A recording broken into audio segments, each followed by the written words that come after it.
Hi and welcome to the International Baby Food Day, now in its second year. My name is Malin Bruset. I'm the founder and the CEO of GrowGrow. GrowGrow is a company producing healthy and tasty food product for kids. But this day is not about us. Instead, we want to spread the knowledge to all you guys out there about nutrition for development during childhood. We have carefully selected our upcoming guests and industry experts as an inspiration. The journey begins with the first 1,000 days in life, from when the egg is fertilized in the womb until you have a kid running around and singing and dancing. It's a magical and quite critical time where a little human is created. But this isn't all.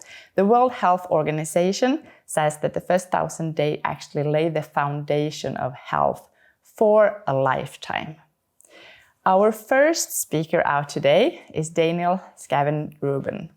Danielle is head of strategy and special project at Swedish plant-based cheese startups Stockholm Dreamery. Prior to that, he was a consultant to the Rockefeller Foundation Food Initiative. Danielle is also a mentor for several food tech accelerators and an advisor to many both agtech and food tech startups. He curates the newsletter Food Tech Weekly, which I can highly recommend, and co-hosts the Appetizer podcast. Let's see what he has to say today. Hi, Danielle. I'm so happy that you are joining, and you're the first out on International Baby Food Day today. It's great to be here. Happy to have you, and I'm super excited because you have such an amazing background, both when it comes to food and innovation. And I would personally call you a food tech nerd, and that's a compliment. I am. I'm a big nerd. Today it's all about food for children, and you have 3 of your own, correct? How old are they? They're almost 9, 7, and 2.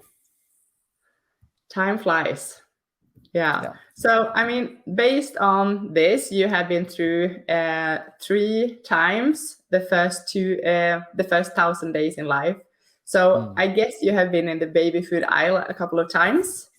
So, and you have experience, I mean, based on, when we look at other food categories, baby food have had quite a limited innovation.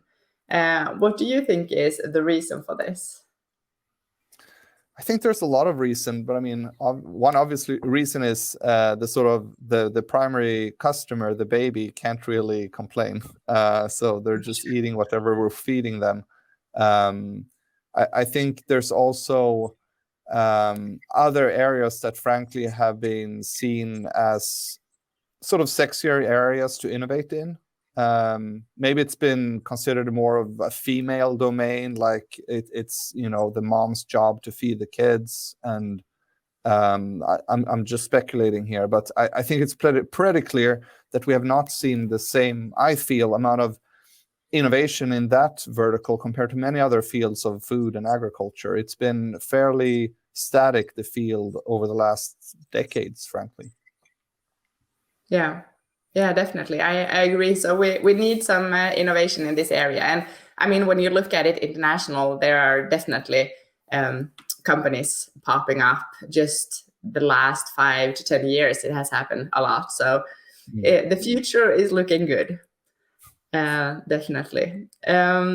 So when it comes to, I'm thinking, when you make choices, both when it comes to food, both for yourself and your kid, for me, food quality is like a key term. But I guess that's a definition, like also quite individual as well. But what is food quality for you, and how would you define that? I think it's a great question. First, a lot of things that we eat, I I hardly would even call food. I think if something is not safe or it's not nutritious, it's not really food. Like calling junk food food is sort of a disgrace. It shouldn't be called food because it's not nourishing us. It's hurting us actually. So Based I on think, the ingredients list, then. but I think food quality means different things in different contexts, and at least in high income countries, we should expect more. We should expect nourishing foods, high quality foods. It's not always the case, and I think that's also true for the baby food aisle.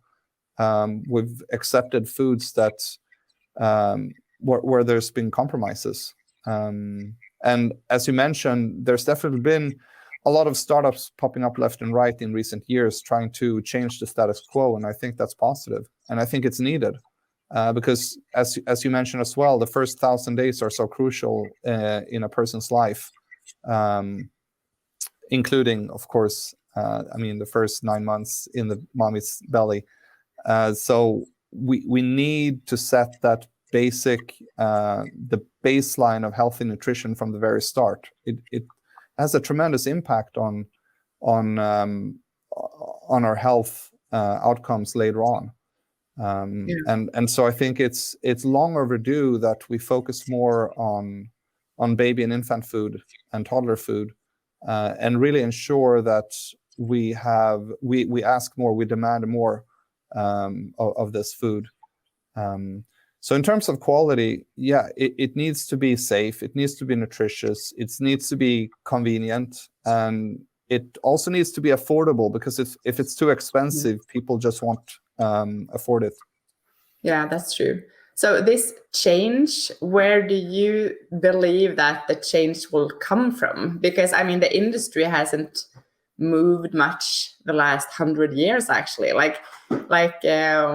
Is it customers that needs to bring the demand, or where do you see the change for more nutritious food and also safe food will need to come from? Because you can, the baby food from like 4 months up to 1 year is one category, but then when you look at toddler food, then it's even more like sugar and also some additives when they grow up. Like, yeah, what do you think? Because it's easy to bring in sweet food.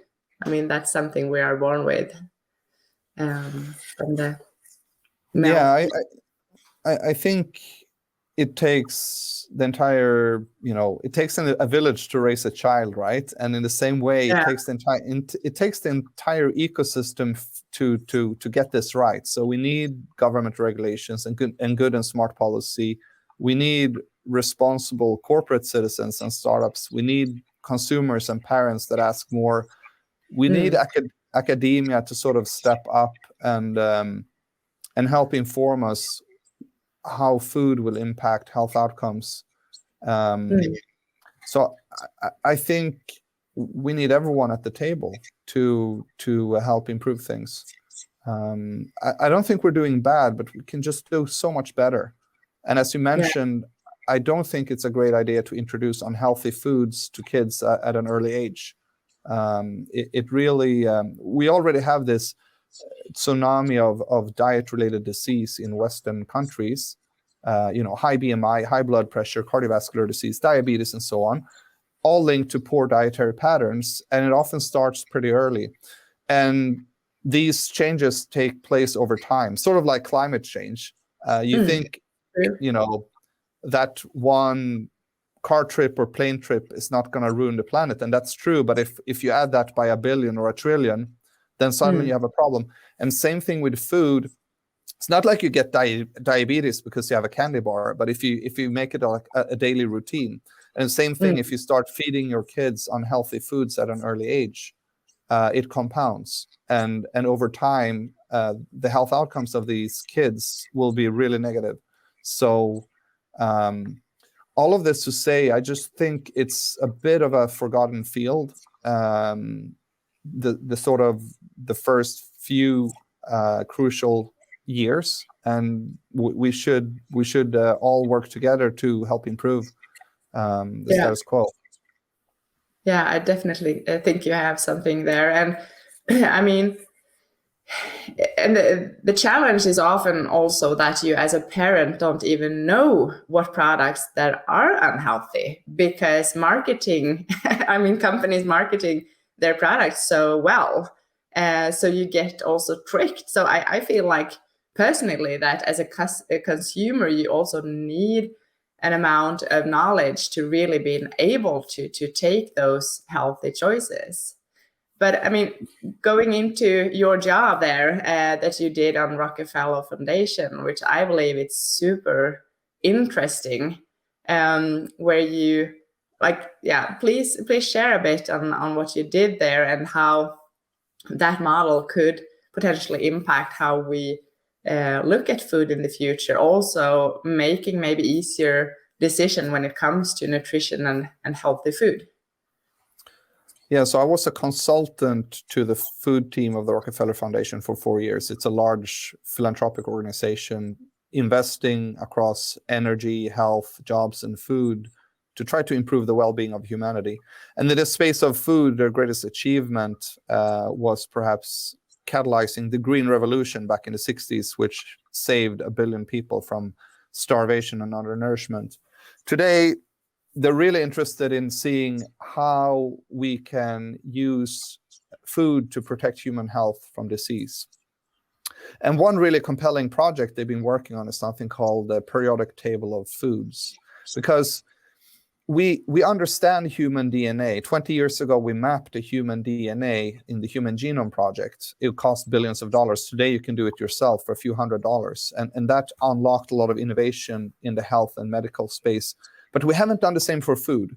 We know there are at least 26,000 biochemical compounds of food. Like your average broccoli has 1,500 biochemical compounds, but we don't track these. We track maybe 150 out of the 26,000, meaning 99% of the food we eat is this big black hole. So there's this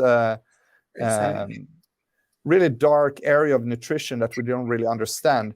The good thing is a lot of smart scientists are trying to figure things out with machine learning, with AI, with testing the most common foods. So I hope that within 5-10 years, we'll have a much more granular, sophisticated understanding of how food really impacts human health, whether foods grown in certain soils or certain locations are healthier, and also how you process them and how you store them and transport them. Everything impacts the healthfulness of the foods. And I think that's really exciting, because at this point, right now, we know on a population level that people should eat less sugar-sweetened beverages and sodium and less refined grains and less processed red meat, less trans fats and saturated fats. And people should eat more fruits and vegetables and seeds and nuts and legumes and pulses and omega-3s and so on. That's on a population level, but we don't really know what's right for you and me. So I think what's really exciting is when we have a more granular understanding of food, and we can link that maybe to the gut microbiome of every individual, maybe through sensors or breathalyzers, but it will unlock a lot of very exciting innovation, making humans healthier and live longer. And of course, this should also happen in the field of infant nutrition and young child nutrition. That we really understand how the food we feed our kids really impact their health and their biomarkers. So it's really, really exciting work that the Rockefeller Foundation and others are catalyzing. Yeah, definitely. I mean, then we will have so much more answers and understanding, and based on that, we can both produce food but also adjust the recommendations. Yeah, absolutely. Super exciting. I'm looking forward to that. A few years, then we will be there. Yeah. Hopefully. Yeah. So on a little bit more personal level, you have 3 kids. You have been through those. The youngest is now 2. So you just left the first 1,000 days. So is this something like during the first period of time, is there something you have reflected more on, based on the growth and development and so on, and together with nutrition? Yeah, it's always hard to practice what you preach, right? And I think it's a constant struggle, trying to make sure that your kids are fed and nourished in the best way possible.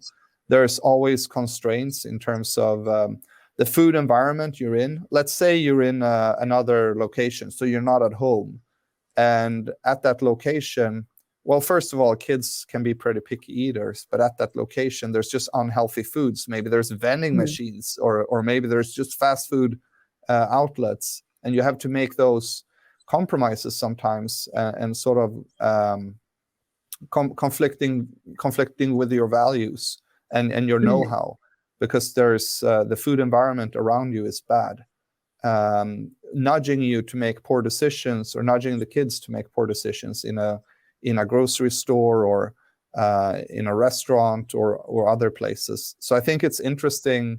Having kids forces you to think about these issues. And maybe you've sort of given up on yourself, but you don't want to give up on these young little citizens, because they don't really understand yet how impactful food is in terms of their health outcomes. So you want to make sure that they're given different types of food, that they get to explore, and sort of try different things. And hopefully you find things that are enjoyable and tasty, but that are also good for their health, whether it's fruits or vegetables or other types of food. So it's challenging. It's a journey, but I think it's also forcing you to try to practice what you preach. Yeah, it's definitely challenging to become a parent, and but I think that, I mean, as you're saying, it's a balance all the time, because you still need to have a nice meal. You need to fit into the society as well, and all those parameters that comes into the life, and still you want to make conscious choices. So I think it's definitely, there's not a perfect family out there, I believe, but hopefully with more knowledge as well, the society can make it easier for us, so we can also have more both healthy and tasty alternative to choose from. No, I agree, and parents can only do so much, but then your kids go out into preschools and schools and extracurricular activities, and they're exposed to other food options. And I think it's so important that we all try to take our responsibility in ensuring we have this healthy food environments, and that we realize that we're all sort of snowflakes forming an avalanche, and we have to be really positive snowflakes in that aspect, and don't do harm. So a lot of I think a lot of people have a lot of power in influencing the healthfulness of the population, including kids, in the way you provide foods and present foods, the way you describe foods. It's really, really important in shaping people's perceptions and taste buds, and trying to set a healthy dietary pattern from pretty early on. And it's going to look different between different families, but hopefully we can have this basic baseline in society where some things are accepted and some are not. Like I don't get it why we still have vending machines with chocolates in hospitals and train stations and so on. But it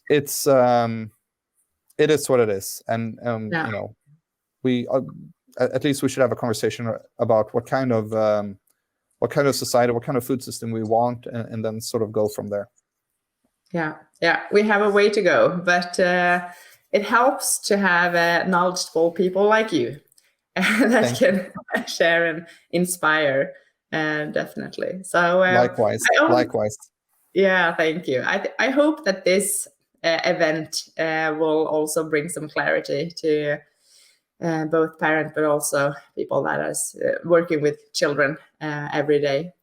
So I only have one last question for you, and that is, how do you see the future of baby food? For me, the glass is always half full. I'm an optimist, so I'm going to say it's an exciting future. We're going to be able to tailor foods to the needs of the individual child based on their, genetic makeup and where they live and what they need.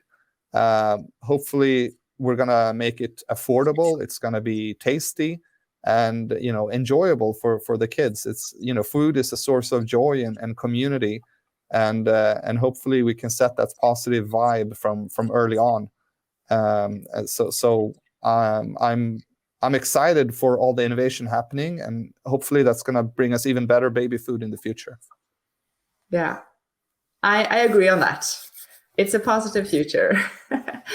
Thank you so much, Danielle, for joining today, and looking forward to follow the future and the development that is coming. Thanks for having me, Malin. Thank you. Bye. Danielle mentioned how it takes a village to raise a child. Most of us don't live a life today where that original expression is reality, but it's still valid in the bigger picture. To create real innovation, it definitely takes more than just industry players. It needs to be a common goal and include both parents, government, and academia. We have come far, but we still have a way to go. Now I have Stine Pedersen Svarte with me. Welcome. Thank you so much for inviting me. Thank you.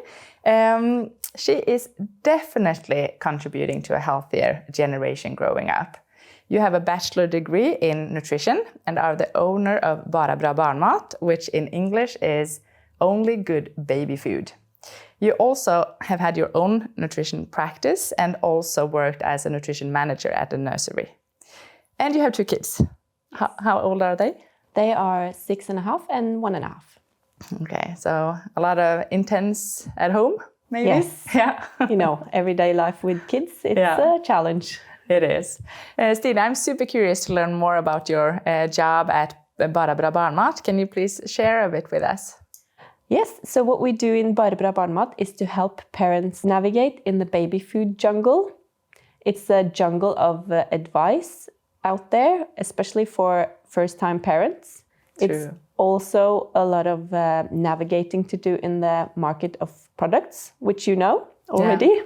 So we want to help parents parents who have already decided they want to make homemade baby food, to help them do it the right way. Just give them the tools so that they can be prepared and also feel that they're doing the best for their children. Yeah. Is it hard? I mean, you say the right way.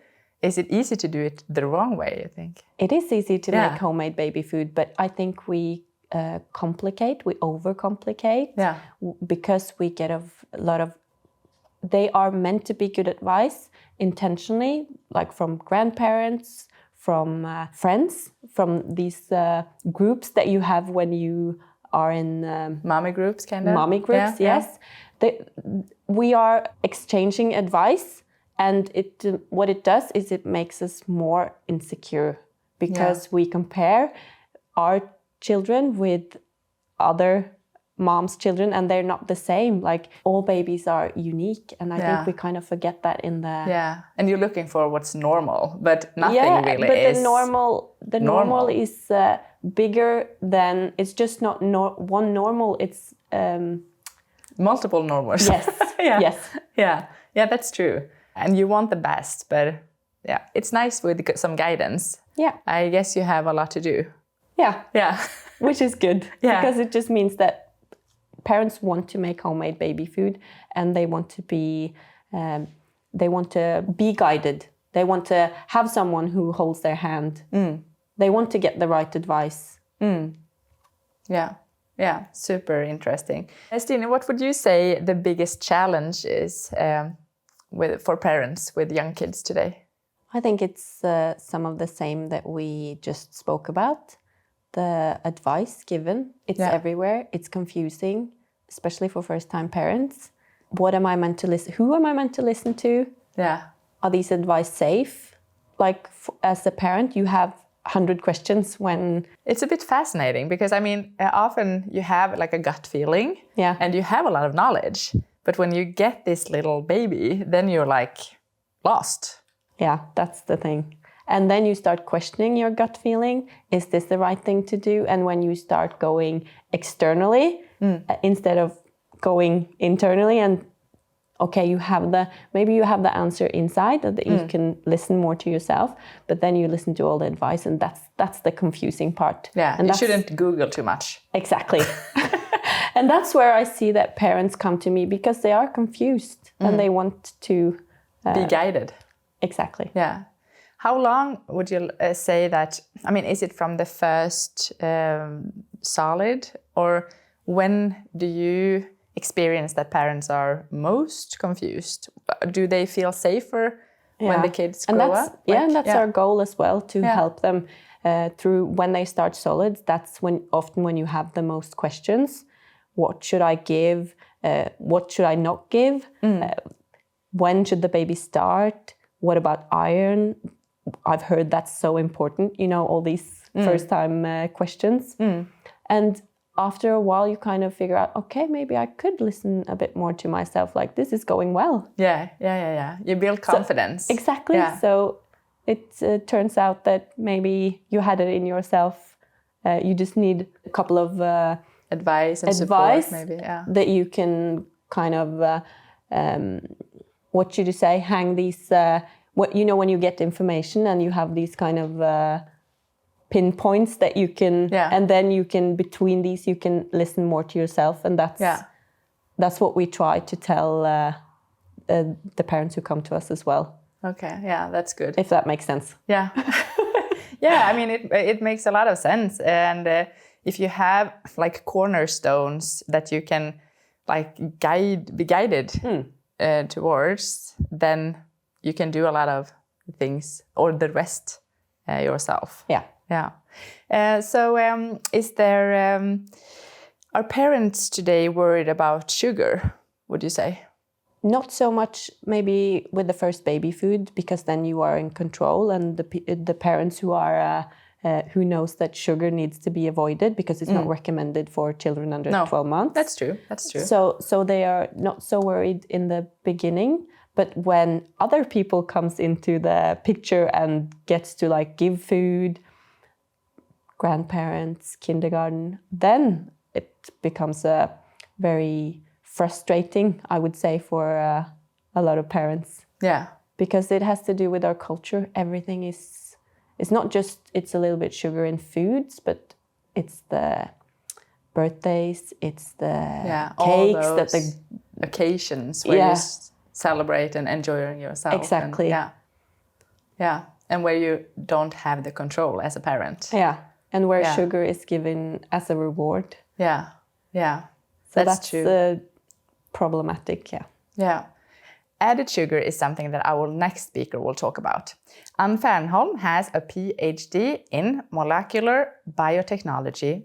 She's a science journalist since 2001 and a co-founder in the Dietary Science Foundation in Sweden, which is a non-profit research fund.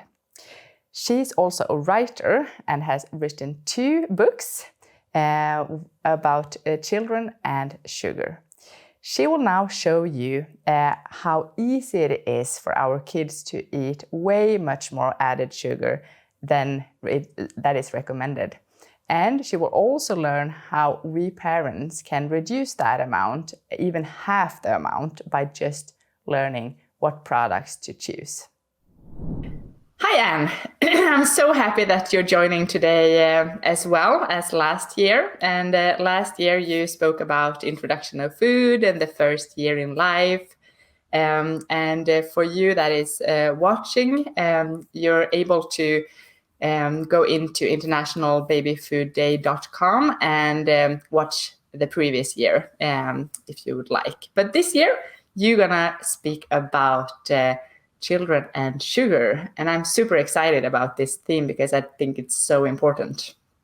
I believe so too. It's super important that we reduce the amount of sugar that we give our kids, and to be able to do so. I mean, it's the last year's talk is very important to help the children learn how to eat. That's super important. So they don't need. It all starts from it all starts from the first bite, right? Yeah, it does. Yeah. And I think we forget how fun it could be for children to learn how to eat. I mean, they could really explore the foods, but now we don't give them that chance. And then many parents get stuck in the like sugary food. Yeah. When you get the sweet tooth, right, then it's hard to go back.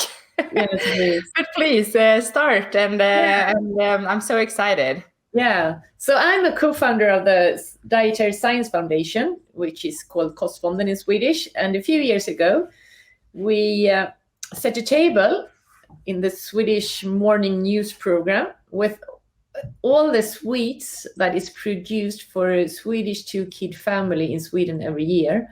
And I think this is the same amount in many other countries. So this is how much sweets that is produced for a Swedish 2-kid family. And it's an historic amount of sugary foods. And if you look into the personal level in Sweden, we produce 15 kilos of candies and chocolate every year to every person. And is that an adult or a child? I think it's per person, so you don't know how much children or adults eat. But I think actually, like when children eat sweets, you usually give them almost the same amount as you give an adult. Yeah, that's true. Even more. So children eat, like if you look at the proportion of how much is added sugar in the food, the children eat much more because they eat less normal food and more sweets. So if you eat one, your child will get the same amount of, like a bun too. So they don't eat as many calories, so they will eat more. Good point. Yeah, but in Sweden we eat a lot of candies. We eat so much candy. So I think in other countries you would eat less candy, but you would probably drink more soft drinks than we do. But anyhow, this is like far too much. We need to have this at least. And in addition to all this, I mean, sugar is also present in the majority of all foods we buy. And so why is this a problem for us? As you probably all know, it causes tooth decay. So that's a huge problem. And we can see that tooth decay is actually a problem that increases among children. So more and more children get caries. And then there's another problem, and I don't think people think about this, but it's like free from nutrients. So when you like take a sugar beet to, like, for example, Nordic Sugar's factory, they will extract one single chemical substance from the sugar beet, and that's sucrose, which is made out of glucose and fructose. And the rest of the sugar beet, with all the nutrients, all the fibers, everything that could be good for our bodies, that actually becomes food for animals. So we eat one single chemical substance. And that's a huge problem, because our bodies, this fantastic chemical machinery we have, needs like vitamins, minerals, fibers, and, antioxidants and everything. Yeah. So that's another big problem with the sugar. And then sugar also will make us overeat. Because if you drink a soft drink, I mean, you won't get any feelings of satiation from that. And if you eat candies, I mean, I end up becoming more hungry an hour after eating candies. If I eat real food, I become satiated. So that's also another big problem with the sweets. And then there is a hypothesis that it actually might also cause fatty liver. We won't go into this today, but there's a controversy within the scientific community if sugar gives us fatty liver or not. But this hypothesis from my biochemical perspective is very logical. But then what I want to talk about today is how much sugar can children really eat? Yeah, I mean, that's super relevant for parents. Yeah, because I think we tend to forget how much sugar there is in all the foods we give to children. So according to the Swedish Food Agency, and I think this is similar in many other countries, we can get 10% of our energy from added sugar. So 10% of all calories can come from added sugar. And for a 5-year-old kid, that's about 35 grams of sugar every day. And that's about 12 lumps of sugar. But then the WHO, they have a goal. So they say 10% is okay, but it's even better if we go down to 5% of the energy, because then we won't get the tooth decay. And that's really good. So then it's only 6 lumps of sugar. So now we will go through a day of one children to see how fast we eat 6 lumps of sugar. And that's added sugar, right? Added sugar, yeah, that's because it's not natural sugar. So in fruit, like you have natural sugar, that's not included. This is added sugar. If you give your child those kind of foods that is actually marketed for children, they will get super much sugar in their breakfast. It's about 10 lumps of sugar in this if you eat that. This for breakfast. And this is a yogurt with pear together with Choco Pops. I think Choco Pops most people recognize. It's everywhere, in every country. And if you eat, like in Sweden, we have this chocolate drink that we put into milk. And in Sweden, we also have a kind of sugar bread normally. So if a child eats this for breakfast, they will get about 6.5 lumps of sugar. So already here they eat more than the WHO thinks is good for like a whole day. And then maybe you have like a snack before lunch, because children 5 years old, small children usually needs a lot of energy. And then you might buy this kind of light sweetened drink. And give them 2 biscuits and half a banana. And then in this, you will get 5 lumps of sugar. Then maybe you eat lunch. Maybe you eat like a chicken stew with rice. In that, you don't have any added sugar. And in the afternoon, you might give them one of those. This is also kind of Swedish. It's a rice cream with rice cream snack. You have them in Finland and Denmark too. But they used to have 5 lumps of sugar, but they have actually decreased that to 4 lumps of sugar. Or maybe you just give, it's summer and you will give your child an ice cream in the afternoon. Then you will get about 7 lumps of sugar. And then for dinner, you might eat, in Sweden, we always, like in Friday nights, we eat tacos. And then maybe you give your child just 1 glass of soft drink. And then you will have 7 lumps of sugar in this. So then in total, the child will have eaten about 25 to 28 lumps of sugar this day, which is about twice as much as they should have according to the Swedish Food Agency, and 4 times as much as is like the goal of WHO. And then these children haven't even eaten in Sweden we always get the Saturday candy. Yeah. And if you buy one, this is 160 grams of candy, jelly candy, and that. In here you have 32 pieces of sugar. Wow. So it's really visual to be able to present it like this, because then you really get a kind of. Sugar is really, really densely packed in candies. It's super much sugar in candy. You can't eat. A child that is 5 years can only eat a maximum of about 60 grams of candy in one day. Otherwise they overeat sugar.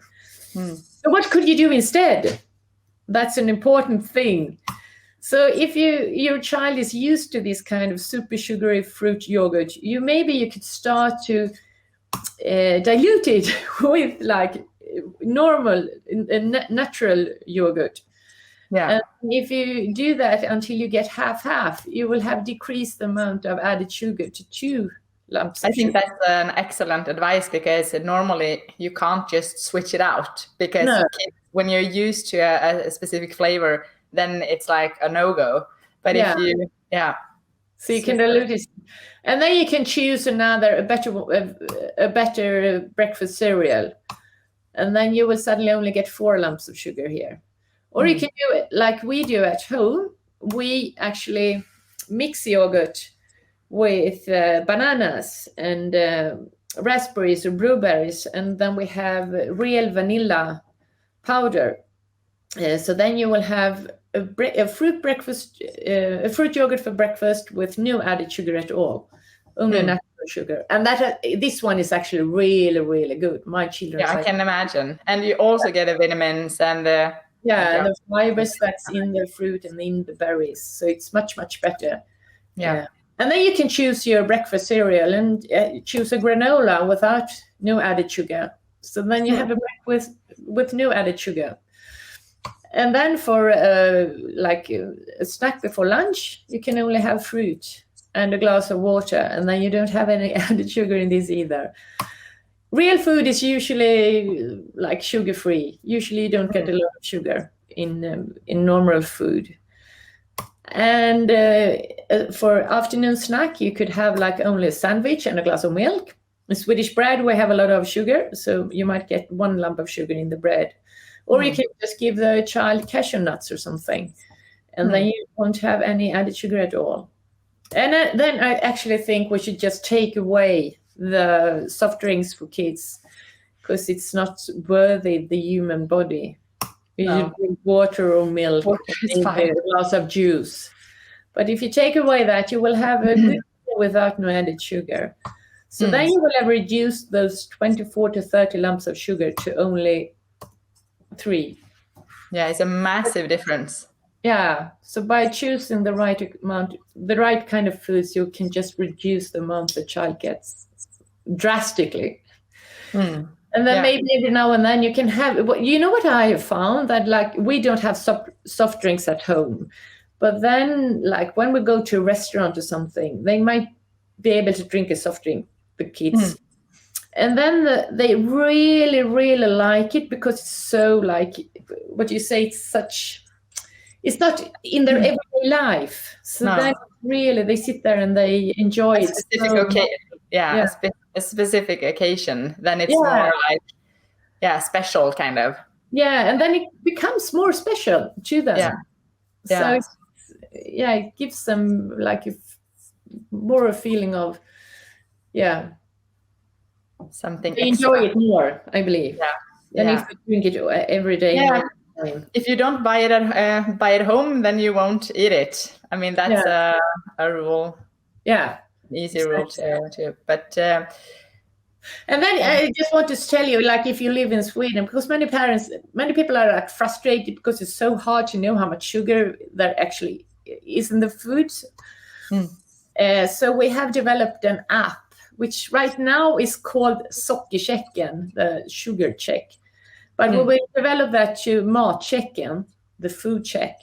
So you can use this app to check how much added sugar there is there are in foods, in different kinds of foods. And we will also develop it so you can look for additives using the app.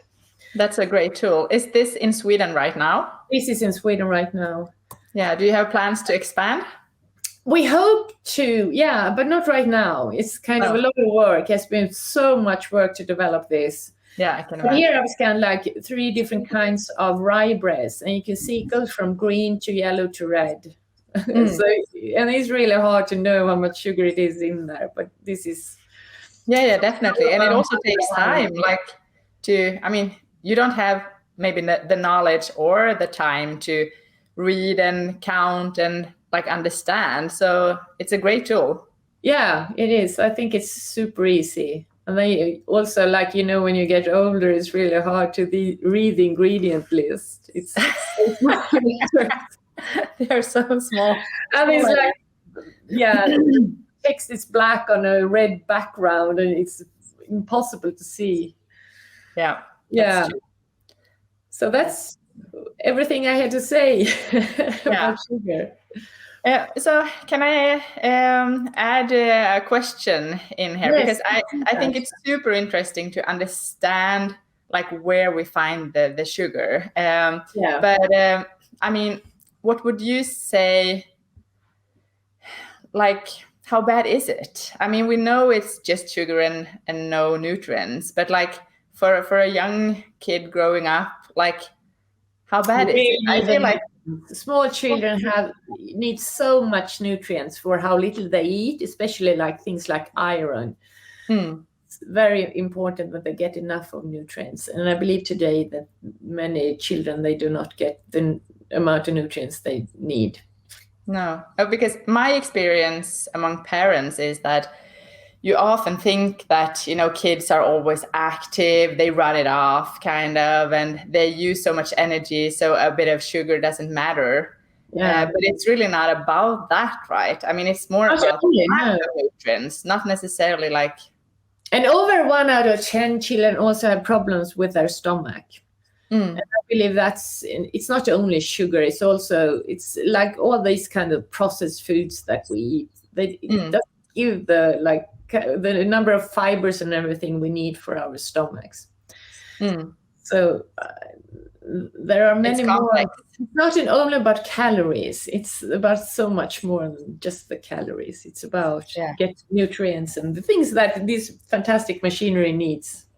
Yeah. If we're going to end with you recommending parents one thing, like your best advice, what would that be? With the sugar? Yeah, or in general. In general, it is. There's a lot you can have. The right amount, like it's the thing I spoke about last year. Starting to give the children real food from the first year of life. Because that's so important, because after when they become 1.5, 2 years, they usually become fussy with the foods. And if they haven't learned how to eat real food before that, they will be super fussy. So they really need to, because small children, like babies, they're very curious, and they will usually, like, if you give them a chance, they will like explore the foods and try super strong food, and they will try to eat like lemon, and they like to try to eat different kinds of foods. Yeah, you can often grow a bit older, they won't do that. So you have to do it early. That's super important. It's the window of opportunity to really, yes, before like 1.5, 2 years old. That's where to start. And also about I'm thinking about the taste of sugar, like when you have that sweetness and introduce it early, then it's harder as well when they get older normally, right? Yeah. You have to like widen the kind of foods they like. You have to do that in the first year of life. Yeah. Get them used to another session for the older kids. Another time. When they get older, if they haven't become used to eat different kinds of food, you have to be super creative to make them eat. But you have to have, because you shouldn't never, like when they eat, you have to have a nice time together with them, because others, they become angry or something, they won't eat. So it's super important to make it nice to eat. To have fun with the foods. Yeah. Yeah, I like that. Let's end this with that sentence: having fun and enjoy a meal together. Yes. Yeah. Okay. Thank you so much, Anne, for being with us today. Thank you. It was great. Thanks. These are two of the books that Anne has written. One is called The Sweetest We Have, about sugar and growing bodies, and another one, both is in Swedish, A Sweeter Blood, about kids and sugar as well. Personally, I believe that added sugar is something that affects us all in one way or another. And Danielle mentioned earlier even that it's temptation everywhere, and we even have vending machines at the hospital. But as Anne is saying at the end, it's a golden opportunity for parents to use those first 1,000 days to our advantage. What would you say about that, Stina? And what would you say what can we do as parents to really use those 1,000 days efficient? Yeah, that's a good question. And I think that we underestimate our power to influence our children, because we are in power and we can form them or shape them as we want. Like I did with my daughter. I gave her dark chocolate from start, and she's 6, but she still loves it. Still loves dark chocolate. And other parents looks at me, goes, "That's too bitter. Yeah. Like my child would never like that." No. And then my answer would be, I don't usually say that, but it's because they haven't been given the option. Like you haven't given them the option from start. So they haven't had the chance to get used to the bitter chocolate, just the sweet. So you can shape your child with habits, as you know, from the beginning. And that's something that we should, especially the 1,000 first days are important, as we know. So we should do everything to invest our time then, because then we will get it back later. Yeah, it's worth investing a bit more. Absolutely. And I mean, it's like if you give a kid like lemonade and water, they would probably choose lemonade because it's sweet. But if they don't have that as an option, then they are used to drink water, and that's what they would prefer later on as well, right? Yeah. I mean, at least everyday life, kind of. And they will get exposed to soda and, like you say, lemonade. But if you have already given them the good habits, they are more likely to choose healthier alternatives if they are available. And that means less sugar. Yeah, and also like choose less. Yeah. Because if you're not used to that sweet taste, then they will prefer less as well, often. Like there's always exceptions. Yes. But yeah, I mean, it's super interesting how I really like how you say, like mention the power that we have. Because I think when we feel hopeless, as you're saying as well, you know, with a lot of advice, I mean, we forgot that it's easy to forget that we have the power. Yeah. We shape the kids from the beginning, from the start, by introducing good habits. So I think habits is really a key word here. We are the parents, we are the most important role model, and then you have grandparents, kindergarten, but they are second. We are the ones in power. Yeah, we are. Thank you so much, Stina. Development and introduction of solid is tightly correlated. Children need specific nutrients in food to support their brain and motor skills development. They also need to have reached a certain level of development to be able to eat. For example, finger to mouth, motor skills, or their digestive tract. This is something that our next speaker will talk about. Alex and Ann-Kristin are husband and wife, parents to 3, and they are both doctor of chiropractic. They have together 30 years of clinical experience towards families, children, and babies. Ann-Kristin holds one of the few pediatric specialists titles in Norway. Together, they are co-owners of Scandinavia's largest manual medicine clinics, physical medicine group. And they operate the popular Instagram account Natural Born Parenting. Let's see what they have to say.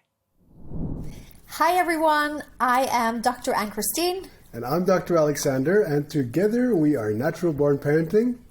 We hope that you'll enjoy this presentation. Hey, we are Dr. Ann-Kristin. And Dr. Alexander. We're both chiropractors working within the pediatric field. This means that our main focus in clinic is to see babies.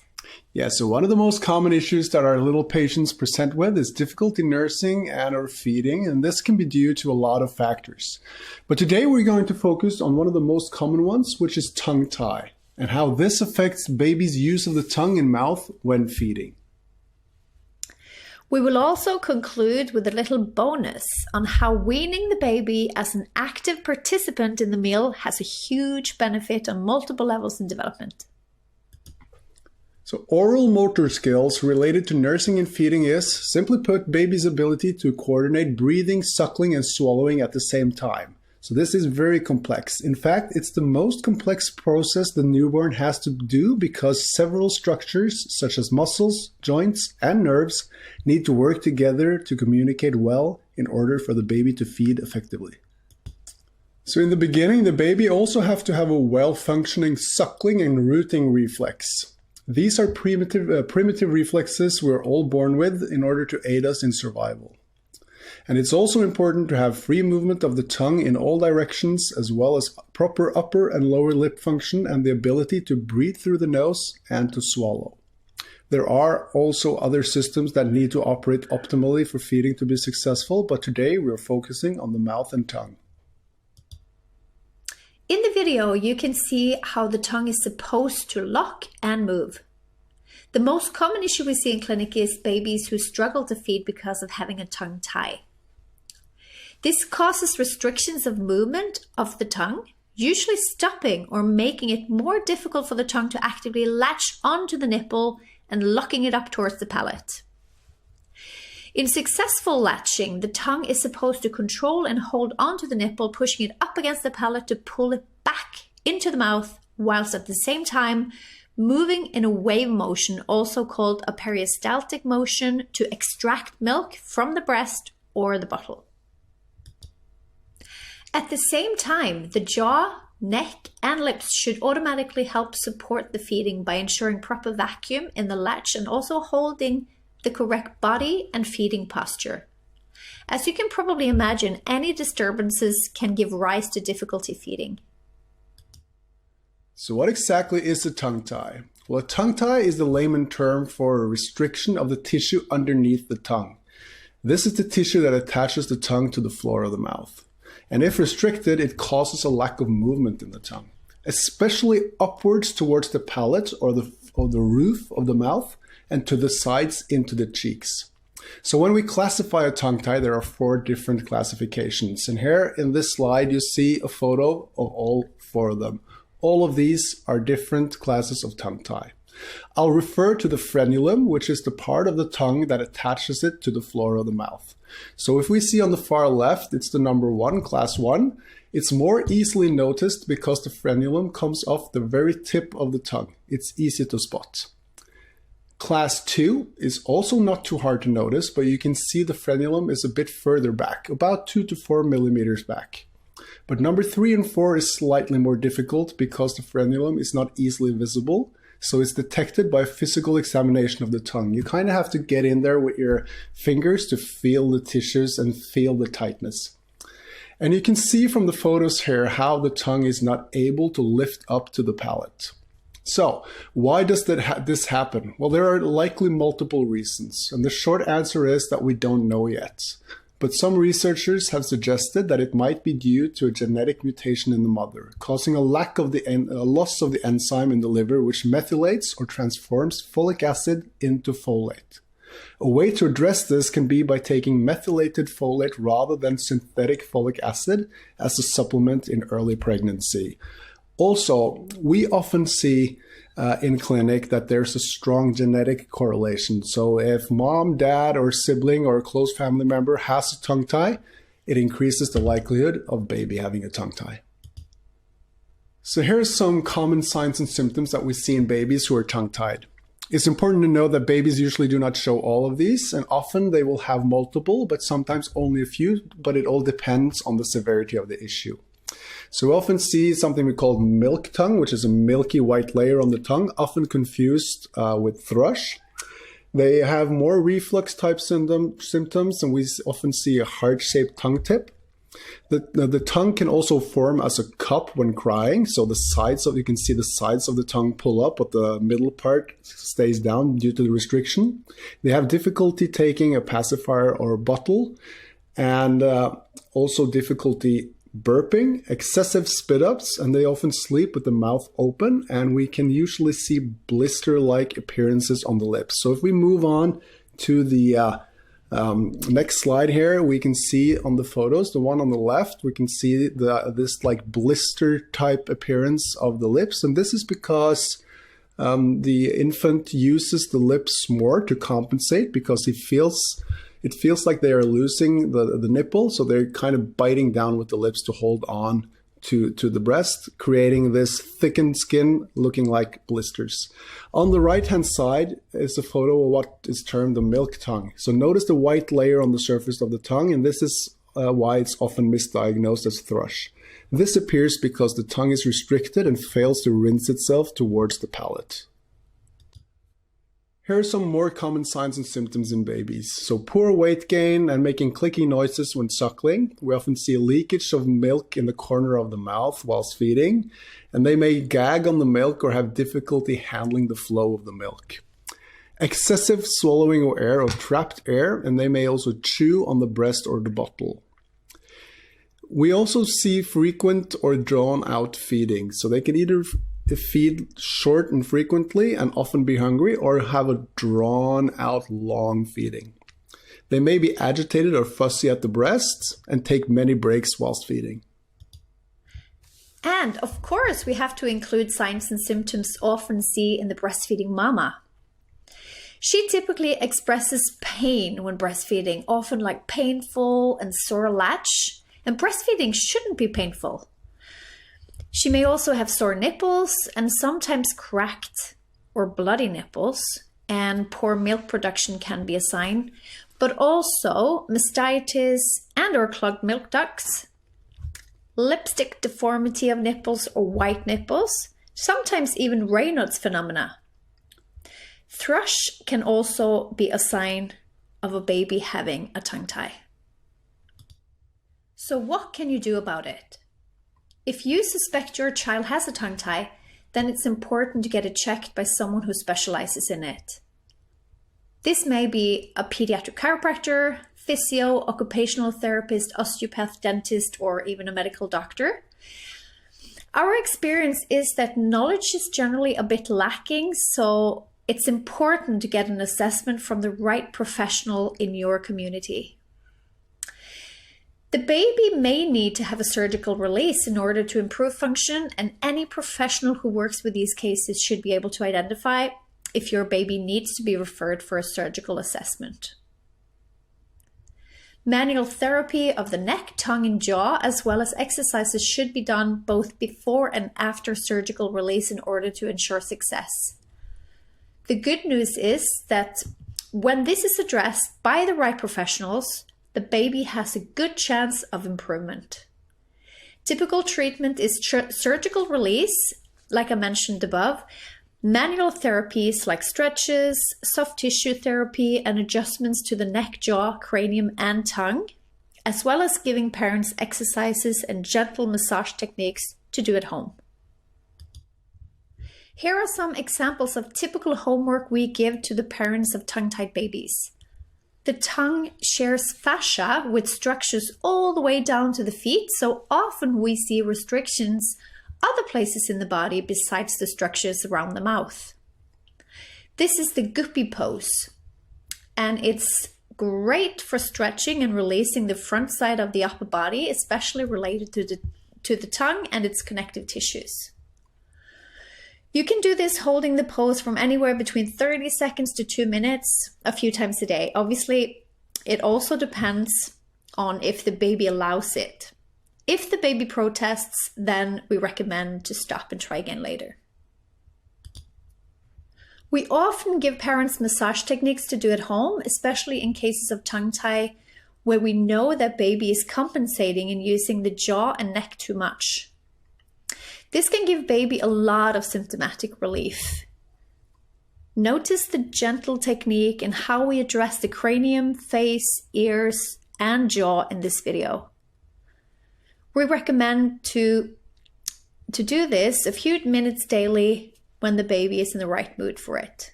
Don't force it.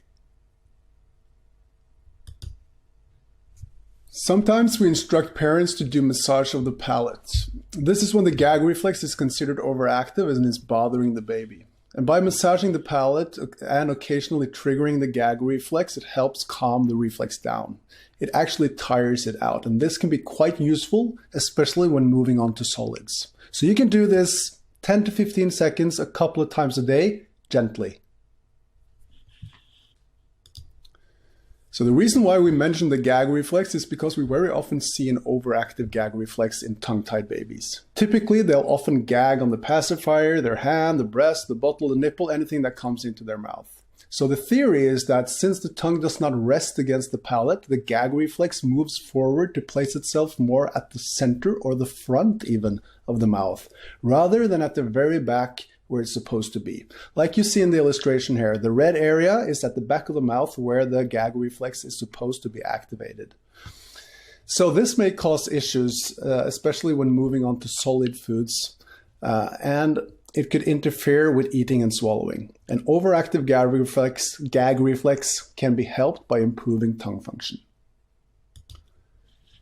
Here in this video, you see how the underside of the tongue is visible when pulling down the jaw as baby's sleeping. And this is how it's supposed to be. So the tongue is resting against the palate and making sure that the mouth is closed. So the tongue, like I said, is supposed to press against the palate when in a resting state. So this causes the mouth to close. And the tongue therefore helps shape the palate so that it's nice and oval instead of high and narrow. So since it also causes the mouth to close shut, it ensures baby breathes with the nose instead of the mouth. So tongue-tied babies naturally have a much higher risk of becoming mouth breathers since they often sleep with the mouth open. So notice here in the photo of this baby that the baby is sleeping with the mouth open. And this is because the tongue hasn't managed to lock against the palate. So the baby is breathing through the mouth instead of the nose. So as you can clearly see, tongue tie may affect far more than just feeding. So it's incredibly important to get it addressed if you suspect your baby has one. And I would just like to add that if you see that your baby is sleeping with the mouth open, spend 5 to 10 seconds just closing the mouth shut, and then hopefully it'll stay that way. This way you help your baby continue to breathe with the nose. Other factors that also can affect any baby's oral motor skills can be birth trauma, which is injury to the baby that occurs during birth. These can obviously range from mild to severe, and the most common ones that may affect oral motor skill is neck strains, facial injuries that causes pain and swelling to the face, head and jaw. Like in this photo here, this is after a traumatic vacuum delivery. As you can imagine, clavicle fractures, shoulder or nerve injuries may also affect the oral motor skills and can lead to either painful or difficulty to latching or suckling on the breast or bottle. Sometimes babies have it really crowded in utero and have spent a lot of time in awkward positions. This is particularly true in twins or triplets. And occasionally this can cause some issues such as torticollis or head tilt or bodily restrictions, which again can affect oral motor skills. We strongly advise to get these babies who have had trauma or has signs of being crowded in utero checked by a professional who works with babies such as a pediatric chiropractor, osteopath, physiotherapist, or occupational therapists. Premature babies may also suffer at the start, depending on the level of prematurity and the effect it has had. This is only natural, but with the right care, they will usually catch up just fine. Finally, without touching on each of these specifically, there are anatomical anomalies, pathologies, and certain syndromes that also may affect their oral motor skills in babies. This is a little bonus slide, guys. Since we have your attention, we just had to mention the benefit of allowing baby to be an active eater at the table rather than just being fed passively. So here's a short insight to what you'll gain by allowing this.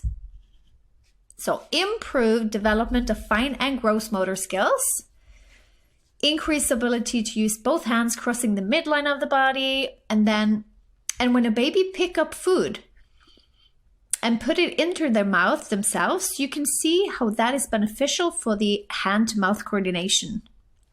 And also improved dexterity and grip, like pincer grip, for example. Improved tactile sensation and sensory processing by being exposed to all kinds of different food textures, temperatures, tastes, and smells. An active eater has a lot more chance of finding the joy of food and become a more versatile eater. He or she also becomes more independent and is often able to eat different sized bites and varying food textures.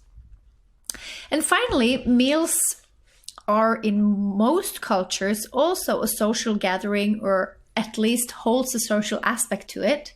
So an active eater also has a better chance of becoming a more social active participant in the family. So in conclusion, here are the main takeaways from this session. So firstly, the baby's oral motor skills, how well the tongue, jaw, and mouth functions has massive implications on feeding and especially on breastfeeding success. Secondly, if you suspect your baby is suffering from a tongue tie, then we advise you to get it checked by a professional who is well familiar with this kind of issue. Thirdly, tongue ties can affect far more than feeding. It may have implications for breathing, palate formation, and also facial structure, as well as the secondary effects for a family when the baby is suffering, and for those who hesitantly are forced to give up breastfeeding. Fourthly, and finally, if baby has good oral motor skills, it's easier to become a happy eater.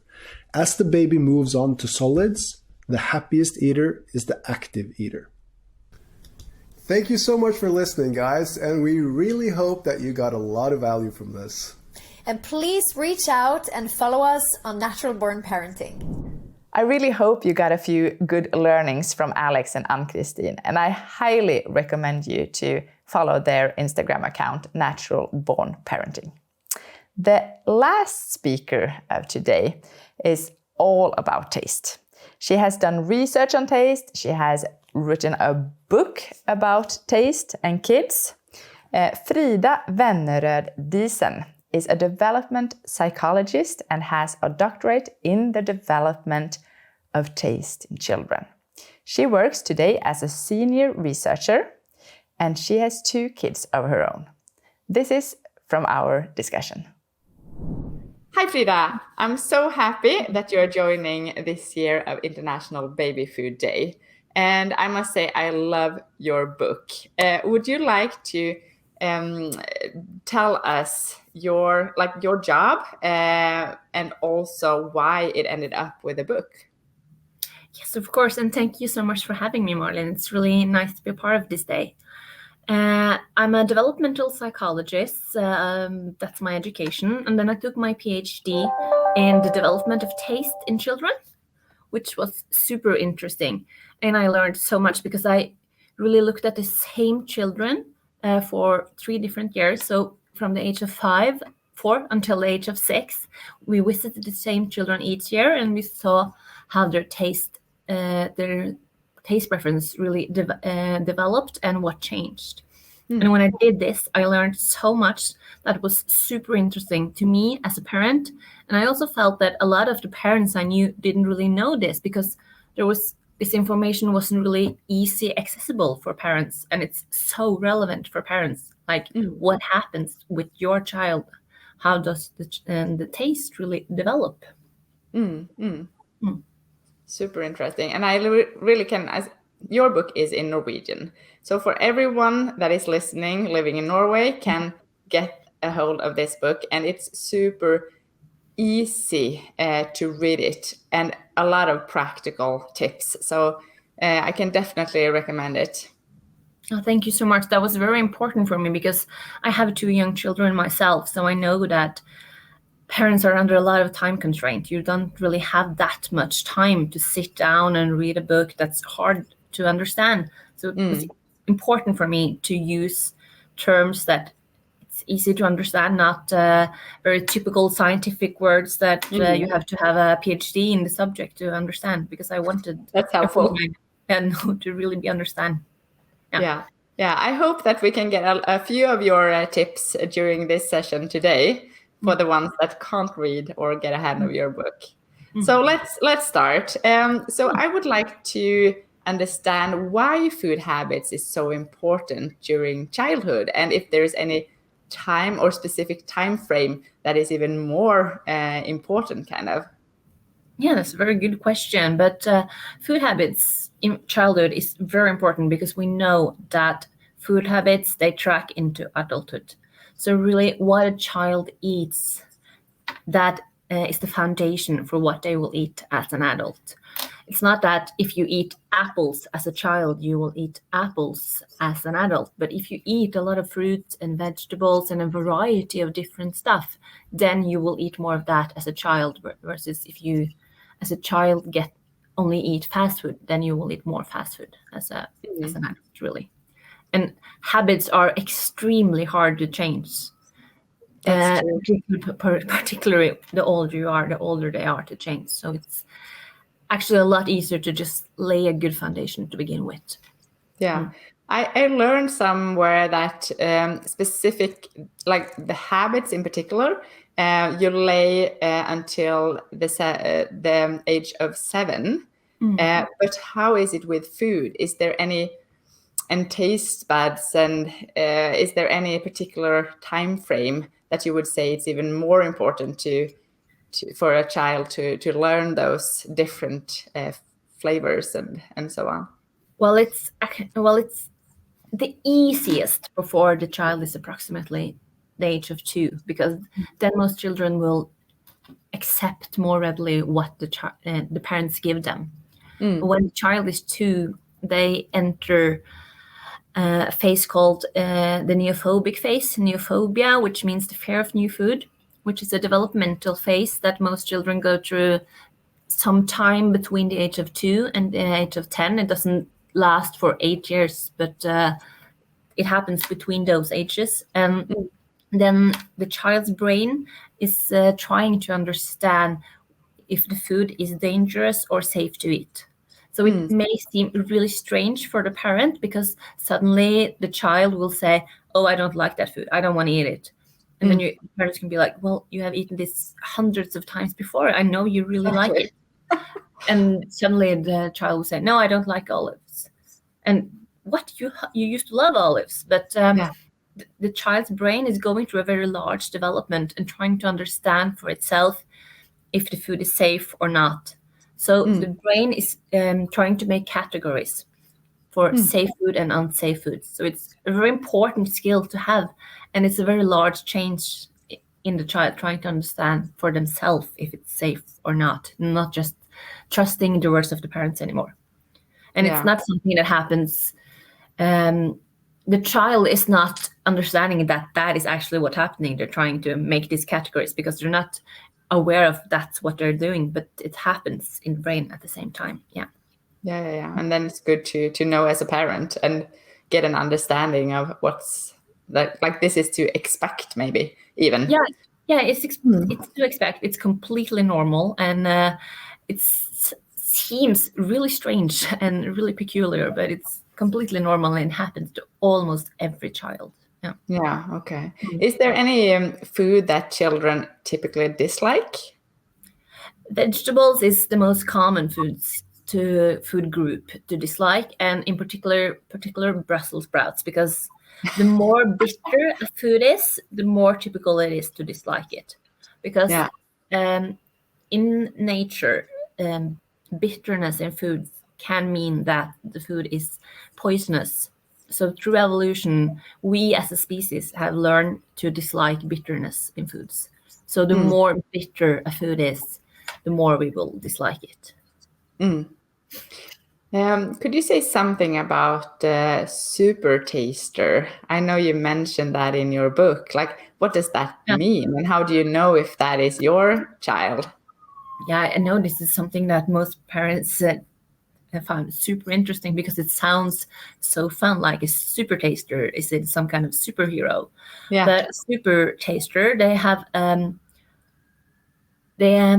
it's a genetical difference. So approximately 20%, so 1 in 5, are a super taster, and that means that they can taste a certain type of bitterness, and that tastes really horrible.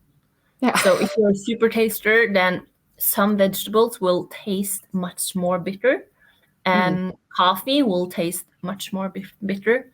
It's very typical that super tasters, for them it's impossible to drink black coffee. They have to have milk in the coffee. Okay, so that's something you are born with, kind of, and will be like your whole life. It's not a phase. No, it's not a phase. That's something you're born with, and you will always be that way. If you are a super taster, you will always be a super taster. But that being said, you can do something about it, because I am a super taster myself. Okay. And while I cannot drink black coffee without milk, that is impossible for me, I do enjoy eating broccoli and a lot of other green vegetables. Yeah. So it's a matter of practice as well. Yeah, but it takes more practice with a child that is a super taster. Yeah. But actually, one of the reasons that it can be quite hard if you have a child that's a super taster is it is genetic. So it's typical that one of the parents are a super taster if the child also is a super taster. And if you dislike certain bitter vegetables yourself, you may not give them to your child. No. So you can also inherit it that way. Yeah. And that's also an interesting view, because it doesn't feel natural to give your child something that you dislike. Yeah. But should we do that for them to practice? I mean, then it's I think definitely. Yeah. Like one of the reasons that I actually now really enjoy green vegetables, bitter vegetables, is because my mother and my older sister, they are not super tasters. So they really enjoyed eating these kinds of foods. And I wanted to be like them when I was a child. Yeah. I really remember looking at them eating grapefruit, because grapefruit is also very bitter. And for me, it was impossible to eat. I didn't like it at all. But it looked so nice when they were eating grapefruit. And I wanted to be like them. So I wanted to learn how to like it. And that happens with children, because one thing children most want to do is be like their parents and older siblings. So you should try to serve your should try to serve your child foods you dislike, but perhaps you shouldn't do it yourself. Perhaps you should get someone that you know that like the food to get them to, or else you need to really try your best to fake it. Yeah. There's a certain Norwegian food that we have both in Norway and Sweden, which is something we serve in a tube, caviar, which is small fish eggs on a tube, which I cannot stand myself. But my children love it, and my husband love it, so they can eat it. But and I always try not to show my dislike of this in front of my children, but it's very hard. So it's better that he serves that to them, and I do not serve that to them, because I don't want my dislike to rub off on them. No. Yeah. I don't want to. Makes sense. So is it only about like different flavors, or how much does like texture and texture of food matter? Yeah, texture is super important for children. It's almost more important than flavor, actually. Like, for example, most children really dislike small pieces in their beverages or foods, such as pulp in fruit juice. Pulp in orange juice makes it inedible for most children. Or small pieces in fruit yogurt also can make it very hard for children to eat it. And that is because that is also an evolutionary trait, because these small pieces, it can almost make it sound like it has gone bad, that it's mold, and then children dislike it. Yeah. So it's really an instinct. Yeah, it's an instinct. Super like important for parents to understand this. I mean, I do actually remember that I didn't like orange juice with pulp when I was younger, but I do now. It's very common to start to like it. And it's the same with when you serve children food on a plate. Most children will not want the food to contaminate each other. They want it to be separate on the plate. Like if you have a sauce, they do not want the sauce to be on the potatoes or on the vegetables. That is also an evolutionary trait, because they want to be able to see what they're eating. And that is the same, and it's also one of the reasons why the hardest thing for children to learn how to like is different kinds of stew. Like because then it's impossible for the child to see, okay, what's in this stew? Is it safe? Is it not? Which category does this food belongs to? Because it's not very easy to recognize it. Yeah. So True. if you want a child to eat stew or something that's in one pot and you have blended it all together, you should try to get your child to participate in cooking it, because then they will recognize it. So if they are making it, having a small piece. Okay. When would you say that children can support the cooking and be there? I mean, it's also time consuming, of course, but when you have the time. Yeah, when you have time. And I also think it's not, you shouldn't necessarily think of it as supporting the cooking. It's more like learning the skill. Being a part of it. So but both my children have participated in cooking from their entire life, really. And they don't really have to do anything in the beginning. They can just be there and trying to taste and looking at what you're doing, or if you're using a blender, they can push the button. My children love to push the blender when we're making smoothies. Or they can be able to pour some stuff. They're not really doing anything complicated, and they are definitely not making the job easier for me, but we're doing it together, and we're trying.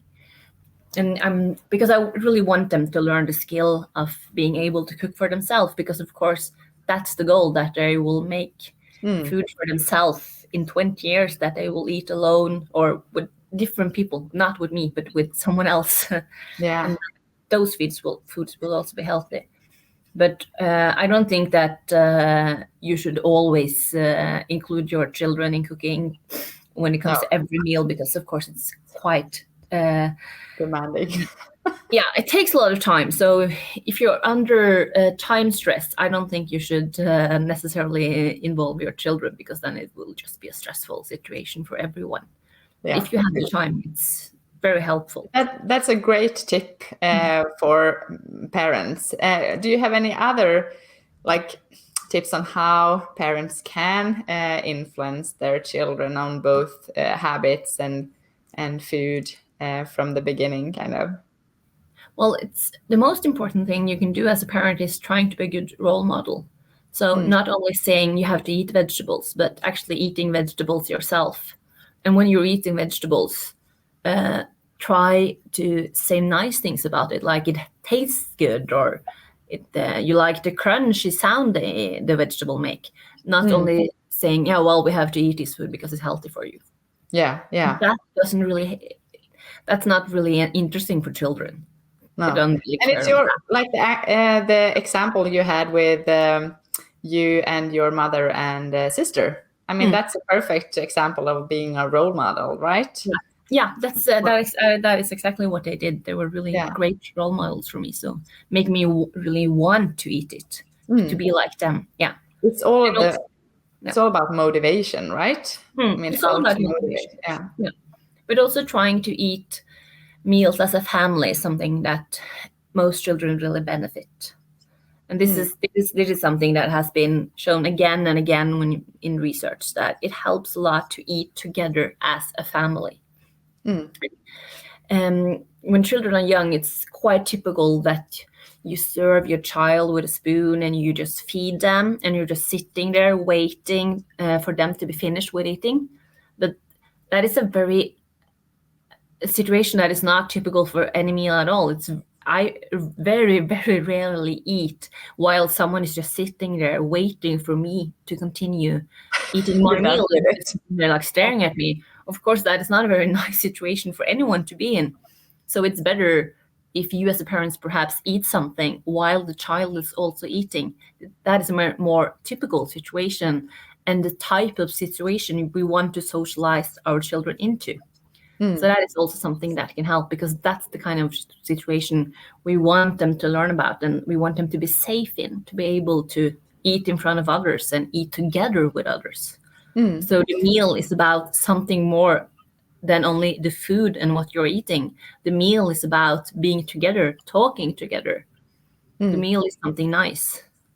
How can, in practice, how would you say that you should do that, because often when you are feeding a child while also trying to eat yourself, it can be a bit tricky.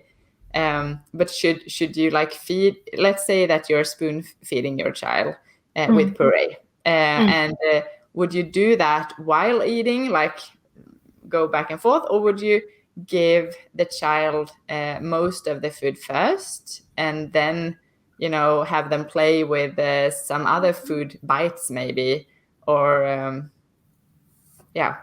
I think all of what you're describing there would work, because it really is up to the parent to see what could work for us as a family. And of course, you have to eat yourself also, and it's very stressful to try to eat while you have a small child, just being all over the place. But if you have the time, it may take longer in total. But if you have the time, it's nice to do it like that. But of course, when the children are very young, it's hard to get them to be seated for a long period of time. And that, I think that you shouldn't expect that either. It's they will probably be in the family meal for a very short period of time. But that's okay. They don't have to be seated around the table for 20 minutes. They can be around the table for 5 minutes, but the family meal was 5 minutes today. That's okay. It's still a family meal, still doing something together. And you just have to find whatever way it works for you as a family, that perhaps the child, as you say, will play around with some food and try some of the food from the parent's plate or whatever, really. But just try to do something together. Yeah. I think that was a great tip, that, okay, 5 minutes, it's good enough. Like you don't have to push your child to stay the whole meal. And because that's impossible. And I think that could also be stressful. Like, be happy with the time that is, the time you get, that's fine. And then you have done something, a good habit to put in place. How many, it's important to eat together, but most families are not able to eat every meal together. What would you recommend? Would you be happy if it's like once a day or a few times a week, or like when building a habit, does it have anything to say? Of course, when building a habit, it would help if it is a similar meal every day, if you're trying to build a habit, because that's how our brain works. But different family have different backgrounds and different work schedules and different numbers of children. So I don't want to say like you have to do this to get it to work. What really helps is just trying to do it and trying to get a habit, and then it might look different for every family. I think just knowing about it. I think the knowledge is so important that you're bringing today, just to be aware as a parent, and then you do what's best for you. But at least you can be conscious and to make it work when it's working, kind of. Yeah, I think that's the important part. Just if it's possible, try to do it. But if it's not possible, of course, then you won't do it. But then at least you know that you will try to do it if it's possible. So perhaps for some parents it's easier to do it on weekends. For someone, it's easier to do it on weekdays. It's for some, breakfast is less stressful. For others, it's dinner. So it's or it could be like just for a meal at the end of the day, really, before the child gets to bed, because that's also a very nice time of day to be more in tune with your children before they are going to bed. So it's really what works for your family. A lot of good tips, and also some knowledge for us to get a better understanding on why our kids react like they do. So I'm super happy that you were able to join this year, Frida. Wish you all the best going further with the research and book sales. Thank you so much. It was really nice to be here today. Thank you. Thank you. It's fascinating. The fact that taste has so much to say, both for development, but also learning to love healthy food. Food has so much impact in our lives today, both positive and sometimes not so positive. By learning and get an understanding, we as adults can help our next generation growing up to become their best version and be better prepared for life. This was all for this time. Please share this event with any parent you know or other that you think would appreciate it.